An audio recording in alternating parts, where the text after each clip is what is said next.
교회에서 설교 시간을 제일 좀 받을 때 목사님에게 아주 제가 말씀을 드립니다. 저는 화요일날 설교는 안 시키더라고. 금요일하고 안식일만 달라고 목사님한테 드렸습니다. 그래서 화요일날 설교가 안 하는데, 왜냐하면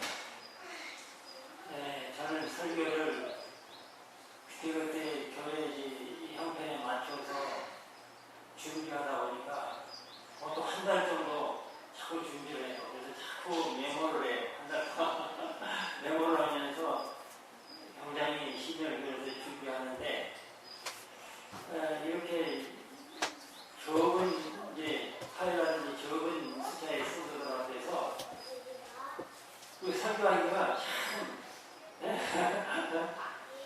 정말 힘써서 준비한 저게 좀 이상하게 생각이 돼가지고 제가 화요일 설교를 이렇게 하는데, 오늘도 화요일과 같이 적은 무리지만 저에게는 교회에서는 더없이 좋은 성도들이고 좋은 분위기 가운데서 하나님 말씀을 대하는 수 있게 된 것을 하나님께 감사를 드립니다. 성경 마태복음 23장 37절 더서 37절을 제가 나누겠습니다. 그러므로 내가 너희에게 선지자들과 지혜 있는 자들과 서기관들을 보내매 너희가 그 중에서 더러는 죽이고 십자가에 못 박고 그 중에 더러는 너희 회당에 떼찍질하고 이 동네에서 저 동네로 구박하리라. 넘어가서 34절이 읽었습니다. 37절이요. 예루살렘아 예루살렘아 선지자들을 죽이고 내게 파송된 자들을 돌로 치는 자여, 암탉이 그 새끼를 날개에 모음같이 내가 내 자녀를 모으려 한 일이 몇 번이냐. 그러나 너희가 원치 아니하였더라. 하는 말씀입니다. 오늘 설교 제목은 내가 모으려 한 일이라는 말씀으로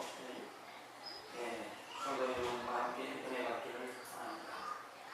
마태복음 23장 37절의 말씀은 예수님께서 감람산에 가셔서 하시는 말씀입니다.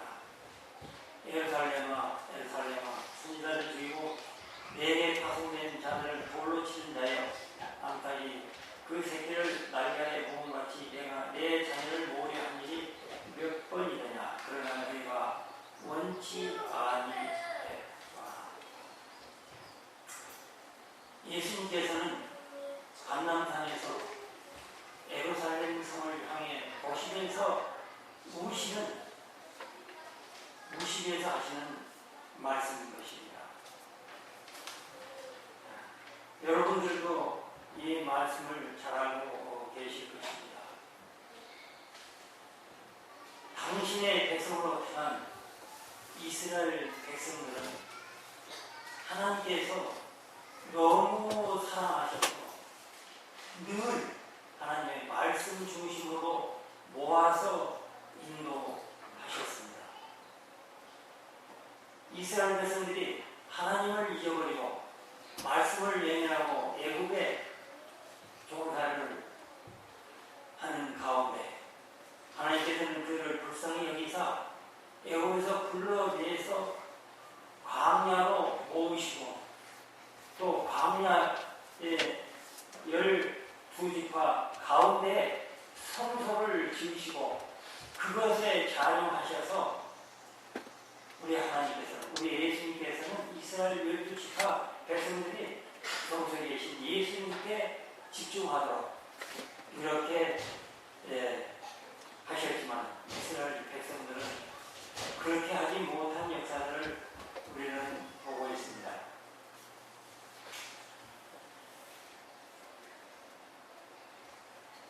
우리 하나님께서 이스라엘 백성들에게 베푸신 은혜는 여러분들이 제가 이 말씀을 안 드려도 잘 알고 계실 것입니다. 그들에게 은혜를 베풀 때 그들은 어디에 그들에게 하나님께서 어떻게 하셨습니까? 여기 34절에 보면은 하나님께서 이스라엘 백성들을 모으시고 말씀 중심으로 살도록 하시기 위해서 선지자를 보냈지만 선지자를 어디에 하셨어요? 그들을 핍박하고 죽이고 그들에게 심한 고문도 하고 또 여기에 보면은 예수님께서 돌아가신 후로도 어디에 있습니까? 이스라엘 백성들. 더러는 죽이고 십자가에 못 박고 그 중에 더러는 너희 회당에서 떼찍질하고 이 동네에서 저 동네로 구박하고 이스라엘 백성들이 이런 일들을 자유케 했던 것입니다. 그런데 예수님께서 감람산에 서서 말씀하실 때는 이 일이 이루어지지 않았지만 장차 이루어질 일까지 내가 보시고 하신 말씀인 것입니다.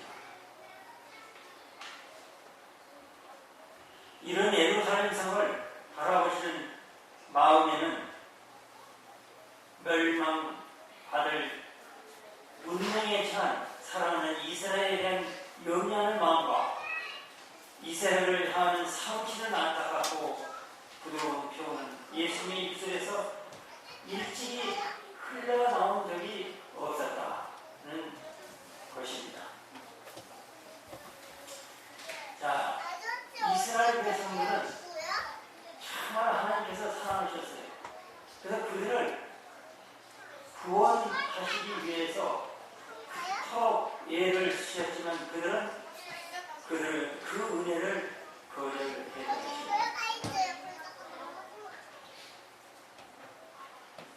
광야에서 성소를 지어놓고 성소에 초점을 맞추고 집중하도록 그들을 유도했지만 그들은 의식에 불과하고 형식에 불과한 제사 제도에 시험을 했던 것입니다. 예수님께서 감람산에서 그 예루살렘을 바라볼 때 그 예루살렘 성 안에 성소가 있었습니다. 예수님께서 그 성소에 계셨던 것입니다. 그 성소를 거처 삼아서 계셨던 그것이고 또 예루살렘은 이스라엘 백성의 모든 소망의 중심이 되는 곳이었습니다. 예루살렘 성은 그 도성은 민족의 힘과 자부심의 상징인 그 성이 앞으로 멸망할 것을 내다볼 때 통문하며 울 수밖에 없으셨습니다.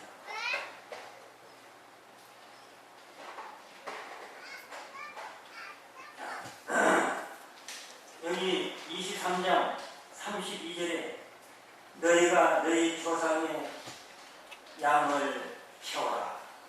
너희 조상의 양을 채워라. 이스라엘 백성들은 아벨의 피로 시작해서 죄 없는 무수한 하나님의 선지자들과 종들을 피로 물들게 했던 것입니다. 그런데 그때 예수님께서 계셨을 당시 유대인들은 구주신 예수님의 말씀의 가르침을 거절하는 그런 엄청난 죄를 범했던 것입니다.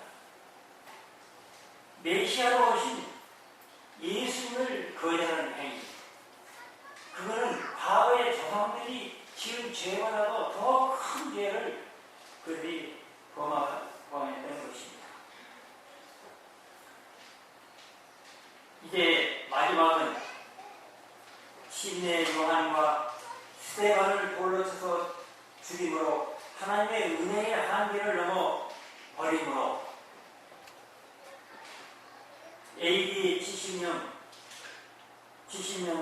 로마 군대로부터 돌 하나도 돌 위에 천너이지 않을 정도로 예루살렘 성의 천국을 한탄하시면서 바라보시는 예수님은 예루살렘아 암탉의 새끼를 날가의 모험같이 내가 내 자녀를 모으려 하는 일이 몇 번이냐. 그러나 너희가 원치 아니하였다. 하나님께서는 우리 예수님께서는 이스라엘 백성들을 예수님께 초점을 맞추도록 구세주께 초점을 맞추도록 3년 반 동안 그렇게 무던히 애를 쓰였지만 그들은 원치 아니하고 거기를 했던 것입니다. 이스라엘은 하나님의 은혜를 대반하고 또 배교와 그들의 특권을 남용하고 그들의 기회를 겸히 여겨본 것입니다. 소망 21페이지에 이런 말씀이 있습니다. 단 한 사람의 영혼이라도 잃어버리는 것은 온 세계의 이득과 보화를 잃어버리는 것보다 더 큰 불행이다.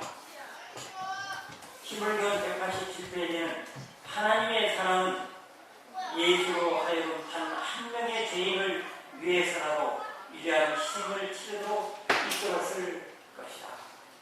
이런 하나님의 사랑을, 이런 예수님을 이스라엘 백성들은 배척을 했던 것입니다. 이러한 이 예루살렘 성에 있는 백성들의 비극적인 운명의 날을 생각할 때 주님의 심정은 터질 것 같은 슬픈 심정으로 한탄하시며 우셨습니다.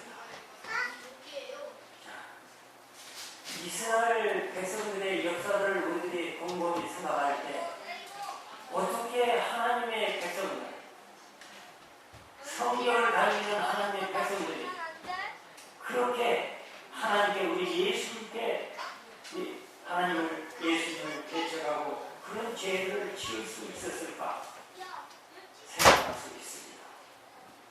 그러나 오늘 사는 우리들의 모습을 성찰해 보시기 바랍니다. 우리들은 예수님 당시 유대인들은 예수님이 구주인 줄 모르는 사람도 있었을 것입니다. 알면서도 또 부인한 사람도 많았지만 또 모르는 사람도 있었을 것입니다. 지금은 예수님이 어떤 부인하는 것을 알고 진리가 어떠한 것을 깊이 알고 있는 우리는 어떤 상태에 있습니까? 이스라엘 백성들과 진리 없는 그런 상태에 놓여있는 우리를 보실 때 예수님은 이 시간도 우리를 향하여 보시고 울고 계실 줄 믿습니다. 내가 모으려고 하는 일, 문자적으로 내가 모으려고 몹시 바랬다는 뜻인 것입니다. 예수님이 이 땅에 오셔서 계실 때는 메시아신 예수님께서 초점을 맞추어 모이려 하셨습니다. 그러나 대다수의 하나님의 백성이라고 자부하는 유대인들은 예수님을 알아보지도 못하고 예수님의 사역을 깨닫지도 못하고 무시하고 예수님께 초점을 맞추어 모이지 않았던 것입니다. 오늘날은 지금 예수님께서 어디에 계신 것입니까? 예수님께서 오늘 하늘 성소 휘장 안에 계시는 것입니다. 그 휘장 안에 우리의 초점을 맞춰서 모이도록 예수님께서 바라고 원하고 계시지만 그러나 우리는 생사가 달린 이 기회를 소외하는 경향이 있는 것 같습니다. 로마서 10장 21절에 이스라엘에 대하여 이르시되 순종하지 아니하고 거슬려 말하는 백성에게 내가 종일 내 손을 돌려놓으라 하였느니라. 네. 제가 성서의 기회를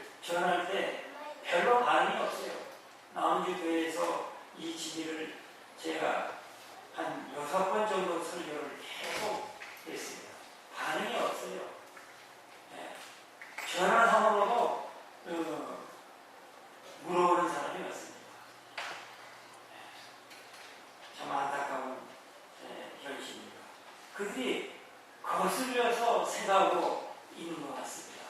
문자적으로만 지금 예수님께서 지성소에서 속죄사를 하시고 있다는 것, 그 문자적으로만 알고 있는 것 같습니다. 내 양은 내 음성을 안다고 요한복음 10장 4절에 말씀하고 있습니다. 그런데 지금 우리는 거슬려 말하는 우리가 아닌가 깊이 성찰하는 지혜가 필요한 것 같습니다. 37절에 주님은 모으려겠다. 그런데 우리가 원치 아니하고 주님의 품을 떠났다고 말씀하고 있는 것입니다. 그리고 주님은 경고를 하셨습니다. 39절에 이런 말씀이 있습니다. 주의 이름으로 오실 때까지 내가 나를 보지 못하리라. 주님의 이름으로 예수님께서 이 땅에 오실 때 너희가 나를 보지 못하리라. 이 성경 말씀에 두려움이 있지 않습니까? 나의 꿈을 떠난 너는 또 그리스도의 사역을 깨닫지 못하여 주님의 드림을 다시 못할 것이다. 지금 주님의 사역을 깊이 깨닫지 못하고 인식하지 못하고 예민한 사람은, 그리고 떠난 사람은 결코 주님을 보지 못할 거라고 말씀하고 있어요. 나의 꿈을 떠난 너는 영광의 그날까지 깨닫지 못하리라. 인지하지 못하리라. 진노의 그날까지 다시 깨닫지 못하리라. 얼마나 두려운 말씀입니다. 신앙의 만성이 된 사람들 깨닫지 못합니다. 감각이 없는 사람, 습관으로 교회에 출석합니다. 설교를 들어도 감각의 눈물로 나 자신의 신앙의 형편을 보고 통곡 없는 사람, 내 마음에 그리스도 성령의 임재도 없는 사람. 쟁투에는 하나님의 진노가 임할 때 그때야 깨닫는다고 말씀하고 있습니다.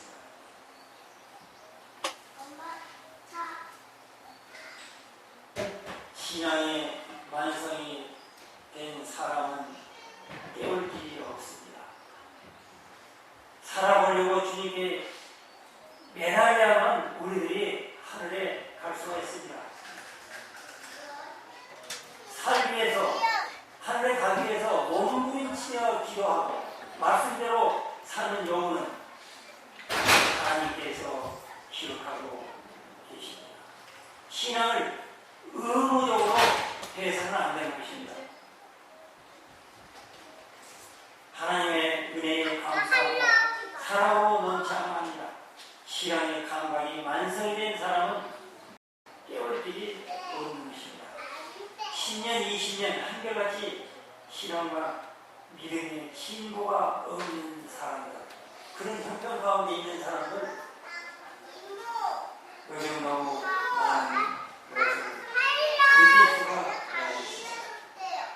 탈무드의 기머리가 진짜 기머리가 아니다. 자, 기머리가 진짜 기머리가 아니다. 왜 설계했습니까? 글로 적은 것은 읽을 수 있기 때문에 진짜 기머리가 아니에요. 진짜 기머리는 남의 의견을 들으려고 하지 않는다. 진짜 기머리는 하나님의 말씀, 지혜의 말씀을 들으려고 하지 않는다. 거슬려서 생각한다. 이런 말씀입니다. 영적인 기머리는 39절에 주의 이름으로 오시는 그날 나를 거기 못하라고 말씀하고 있습니다. 집회 때마다 설교를 들어도 말씀을 읽어도 영적으로 깊이 자신을 성찰하고 깨닫지 못하고 감동이 없는 상태의 사람은 나를 보지 못하리라. 이런 말씀입니다. 왜? 영적인 기머리가 되어 신앙의 결합 없는 신앙인으로 전락하고 말 것이기 때문입니다. 말씀이 모호하길 때 말씀을 듣는 것으로 만족하는 신앙을 할 때 형편을 에스겔 33장 30절에 32절의 말씀이 있습니다. 한번 보겠습니다. 에스겔 33장 30절 32절까지입니다. 어느 한번 더 보여주시면 감사하겠습니다. 에스겔 33장 30절 32절이요.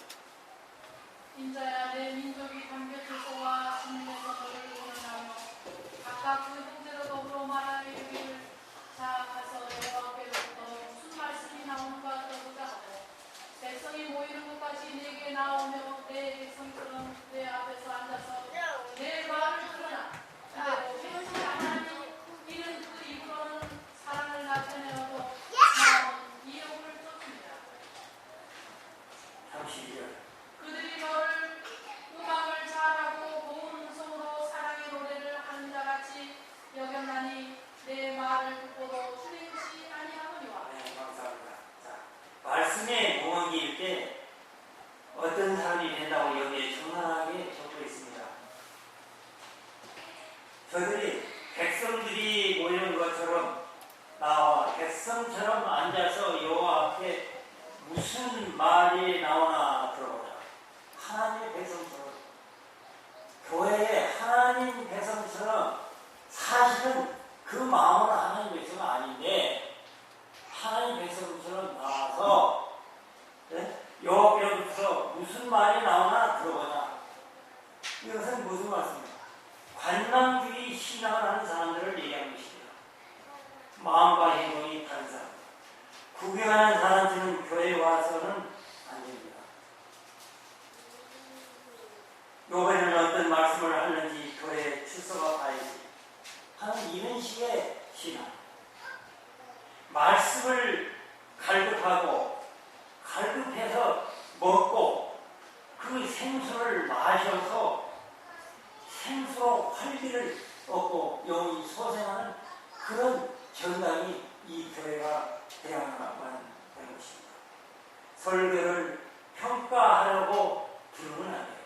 어느 장로가 어느 목사가 설교를 하는데 저 사람 설교를 좀 듣고 평가해보자 이런 식이 아닙니다. 여기서 아무리 말씀을 잘못 전해도 더듬거리면서 전해도 그 말씀 하나님의 말씀이 되는 것입니다.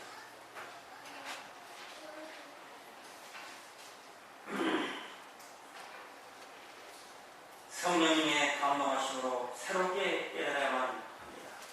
이 32절에 이 말씀이 참으로 눈에 쏙 들어옵니다. 고운 음성으로 사랑의 노래를 하는 자같이 여겼다. 여기 와서 정말 하나님을 사랑하고 하나님을 사랑하는 마음으로 큰 서로 찬양을 하는 자같이 여겼으나 그 사람은 정작 내 말을 듣고 행치 않은 사람이다. 입술과 마음이 다른 사람이다. 이런 말씀을 하고 있습니다. 영적으로 만성적인 무감한 상태로 잠자고 있다가 진노의 날이 이를 때 그 사람들은 깨닫는다고 말하고 있습니다. 우리 하나님께서 와일 때 그 많은 백성들을 구원하기 위해서 방주를 짓게 하시고 그 방주 안에 모이고 하셨습니다. 방주는 예수님입니다. 예수님께 모이도록 했지만 노아의 식구 외에로 단 한 사람도 모이지 않았습니다. 오늘날도 마찬가지입니다. 남은 우리는 남은 무리라고 해서 제칭하시기 위해서 지금 그런 다 알고 있습니다. 남은 무리 중에서 또 남은 무리를 얘기하는 것입니다. 그 숫자는 기원의 말씀에 힘이 적다고 했습니다.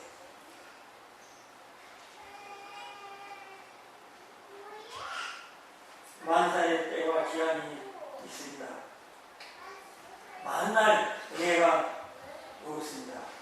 은혜의 때가 있습니다.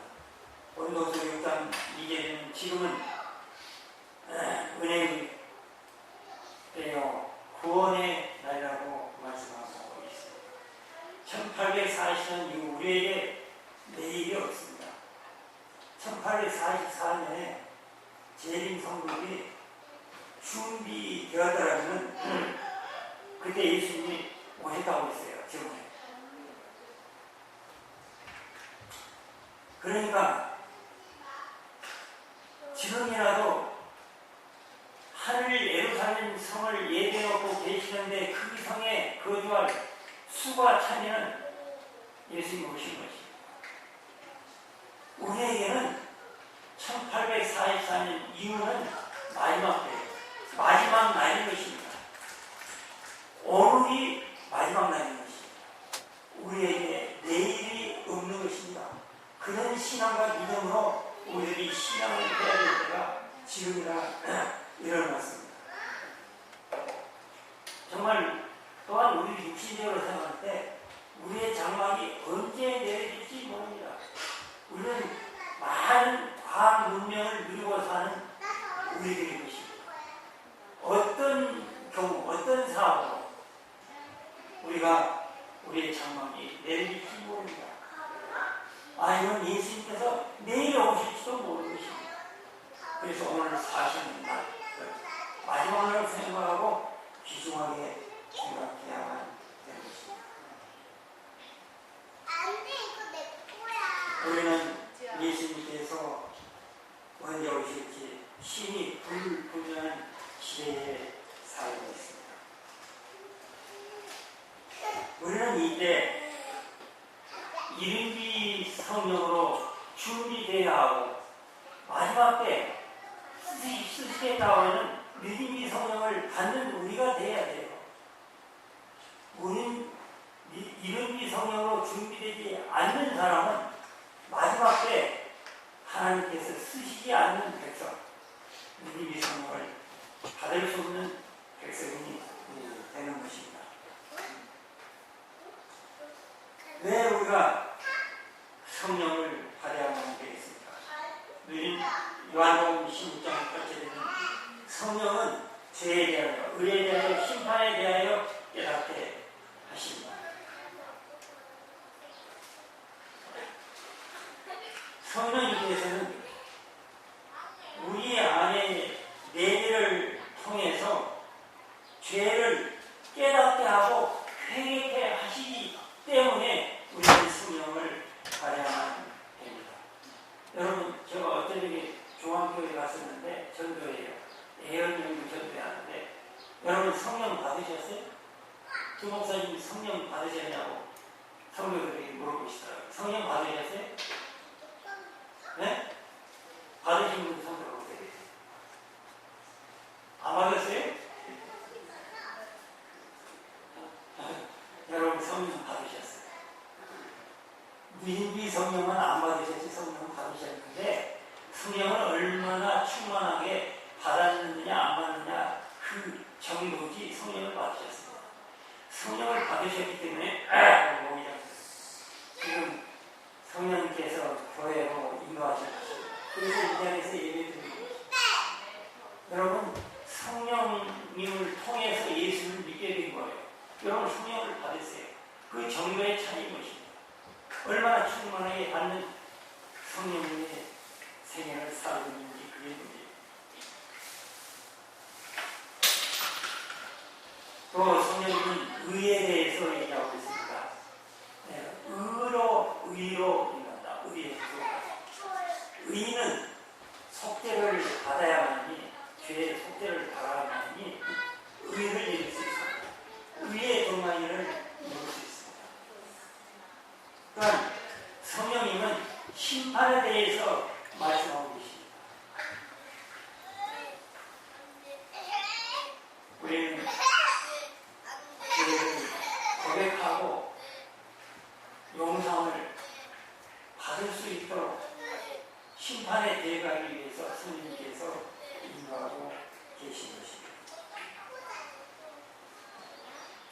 그래서 우리는 이런 성령으로 준비되는 백성으로 살아야만 되고 이런 성령을 받는 백성으로 남아있어야만 됩니다.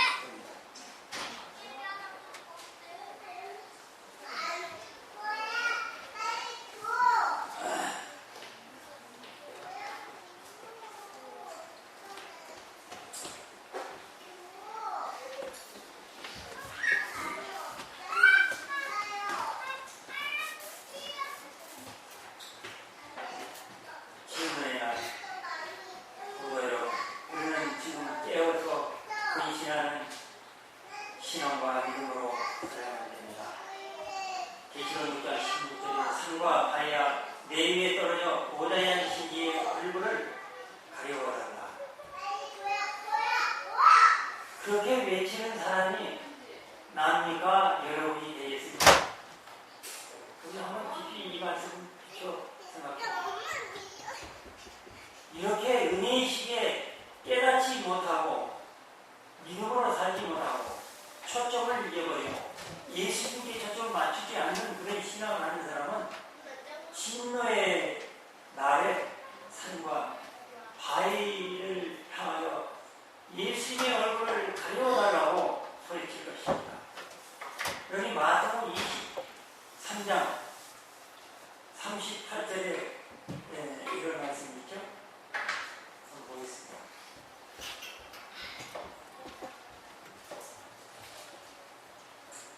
보라, 너희 집이 흩어져 버린 바 되리라. 이 말씀이 무슨 말씀인 줄 아세요?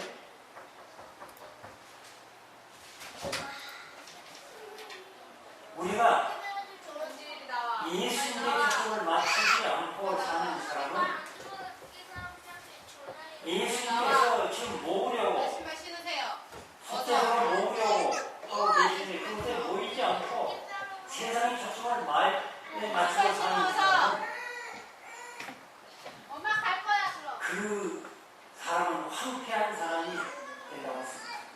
그래서 황폐하여 버림받은 사람들이 진노의 날에 산과 바위들어 나를 가려달라고 소리친다는 이런 말씀입니다.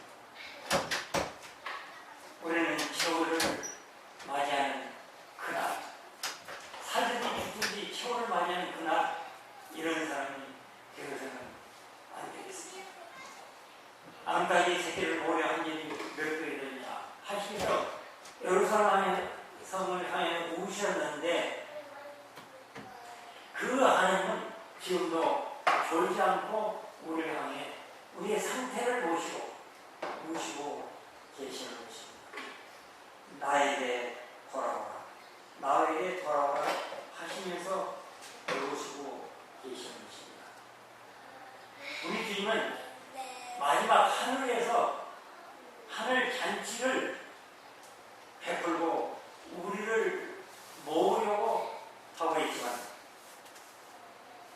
성경에 보면 무슨 말씀이 있어요? 한 사람은 밭을 샀으니 장가를 들었으니 사업을 하러 가노니 아니면 소를 사러 가니 소를 샀으니 못 간다.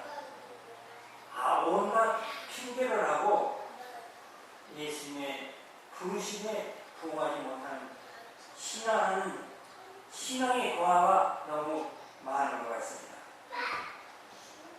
이 세상 부귀영화 온갖 마음의 우상들이 주님 없는 고아를 만들고 마는 세상이 되고 말았습니다. 첫째 계명, 너는 나의 다른 신들을 내게 잊지 말지라, 이런 말씀인데 하나님께서는 하나님의 백성을 사단에게 뺏기기 싫어서 나의 다른 신을 섬기지 말라고 첫째 계명에 기록하고 있는 것입니다.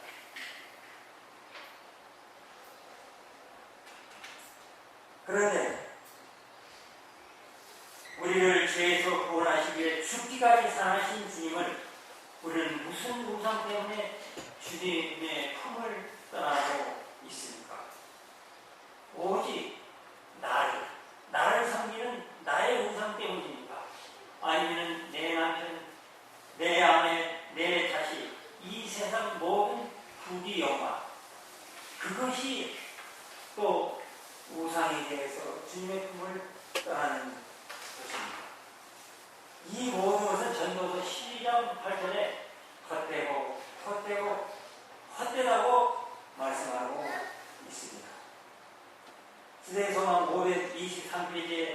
자신을 포기하는 것, 자신, 우상을 포기하는 것, 이것이 그리스도의 가르침의 교리입니다.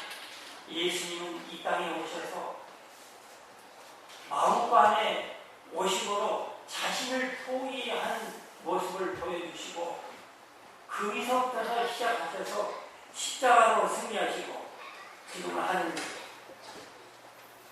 아버지의 우편에 앉아 계신 것입니다. 지금은 종말을 주의 종말은 예언을 따라 신속히 진행되고 추수는 거의 나가고 있는 것 같습니다. 사실 우리가요 아주 적은 물이라고 했는데 무만 숫자는 지금 추수 때예요. 지금 씨를 뿌릴 때가 아니에요. 사실 지금 추수 때인데 제가 그런 생각을 해봅니다. 제7회 안식 예수 재림 교인들, 지금 현재 나오는 교인들만 구원을 받게 해도 얼마나 성공적인 복음사업인가 생각해요.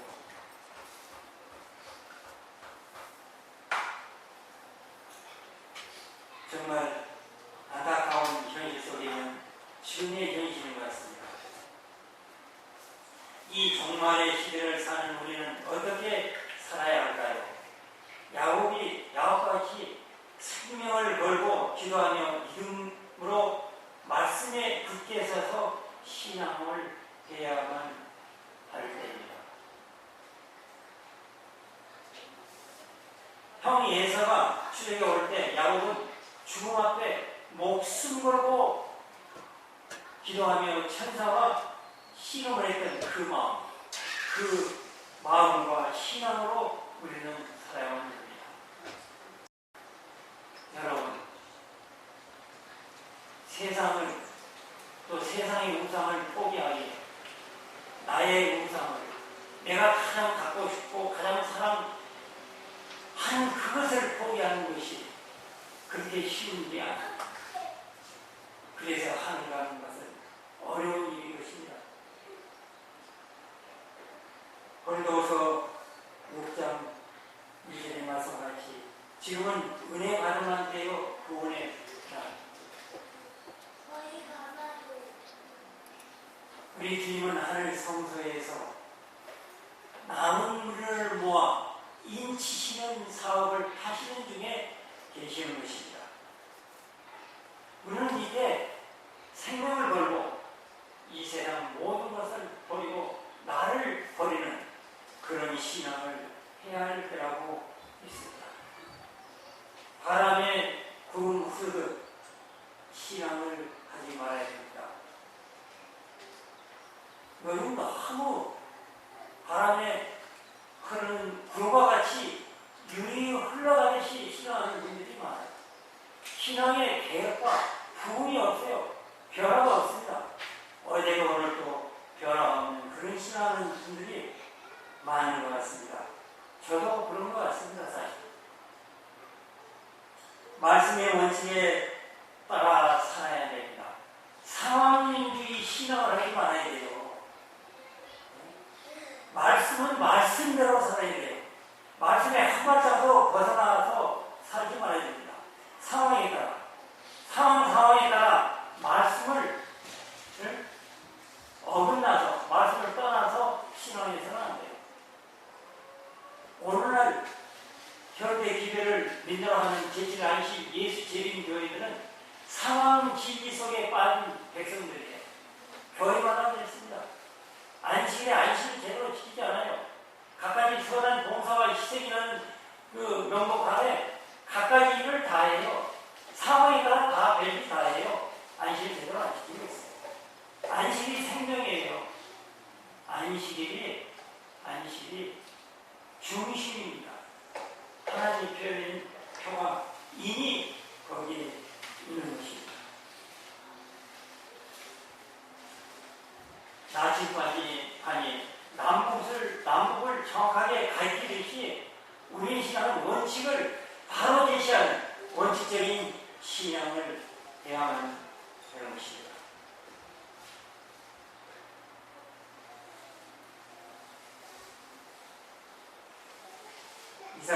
65장 1절에 내가 찾지 아니한 자에게 찾아님이 되었으며 부르지 아니한 자에게 내가 여기 있다 하였다.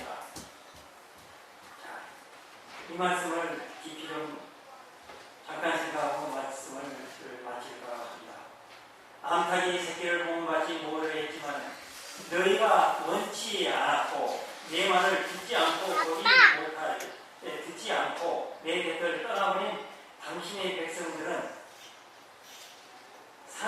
마태복음 23장 39절에 내가 올 때 나를 보지 못하리라 했는데 다시 말해 당신의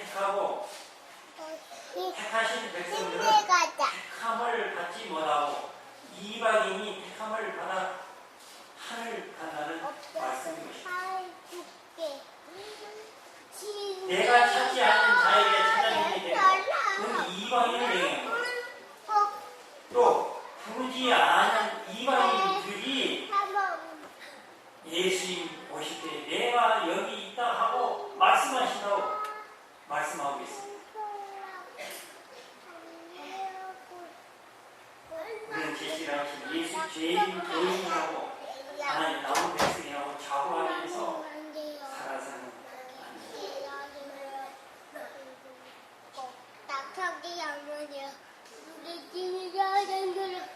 전주에 보면 오직 그들이 하나님의 성품과 통치와 목적을 올바로 이해하고 거기에 일치되도록 행동할 때만 하나님께 영광을 돌릴 수 있습니다.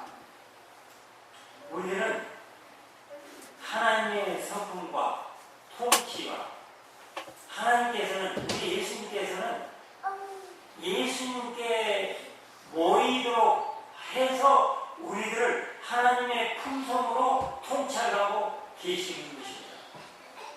그래서 하나님의 목적, 구원의 목적을 이루시려고 하신 것입니다. 그래서 하늘 예루살렘을 준비해 놓고 그 목적을 이루시기 위해서 지금 이 시간으로 예수님의 품으로 모이라고 말씀하고 계시는 것입니다. 성도 여러분, 저와 여러분은 참으로 깨어서 예수님을 바라보고 휘장 안에 계신 예수님, 성소 안에 계신 그 예수님을 바라보고 거기에 초점을 모아서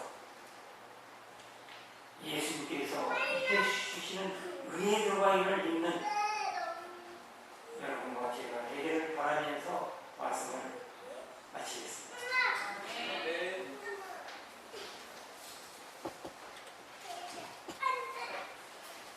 감사합니다. 다 함께 일어나셔서 찬미 176장